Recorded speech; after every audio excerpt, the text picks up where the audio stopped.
সম্প্রতি ভারতীয় গণমাধ্যমে দেওয়া এক সাক্ষাৎকারে বলিউডের তারকা দম্পতি অভিষেক ঐশ্বরিয়ার বিচ্ছেদ নিয়ে অভিষেক নিন্দুকদের কড়া জবাব দিয়েছেন এবং স্পষ্ট করে দিয়েছেন তাদের সম্পর্কে কোনো ছেদ পড়েনি। অভিষেক সাক্ষাৎকারে বলেন, লোকে যা বলে তাতে আমার কিছু যায় আসে না, তবে আমার একটি পরিবার রয়েছে, তারা দুঃখ পান। আমি যদি সবকিছুর ব্যাখ্যাও দিই তাও লোকে আমার কথার ভুল ব্যাখ্যা করবেই, কারণ নেতিবাচক খবর বেশি বিক্রি হয় তার কথায়।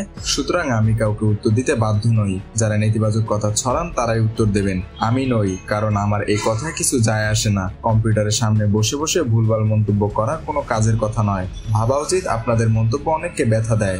জানি না কতটা মোটা চামড়ার তারা। 2007 সালে বিবাহ বন্ধনে আবদ্ধ হয়েছিলেন অভিষেক বচ্চন ও ঐশ্বরিয়া রায়। এরপর 2011 সালে তাদের ঘর আলো করে আসে কন্যা আরাধ্যা। তবে গত কয়েক বছর ধরে এই তারকা দম্পতির বিচ্ছেদ নিয়ে নানা জল্পনা শোনা যাচ্ছিল। কখনো শোনা যাচ্ছিল শাশুড়ি জয়া বচ্চনের সঙ্গে ঐশ্বরিয়ার বনিবনা হচ্ছে না, আবার কখনো অভিযোগের তীর ছিল খোদ অভিষেকের দিকেই। বিভিন্ন অনুষ্ঠানে তাদের একসঙ্গে দেখা না যাওয়ায় এই গুঞ্জন আরো জোরালো হয়েছিল। এমনকি কিছু ক্ষেত্রে শুধু মেয়ে আরাধ্যাকে নিয়ে ঐশ্বরিয়াকে দেখা গিয়েছিল। মেহেদী হাসান বাপ্পি, খুলনা গেজেট।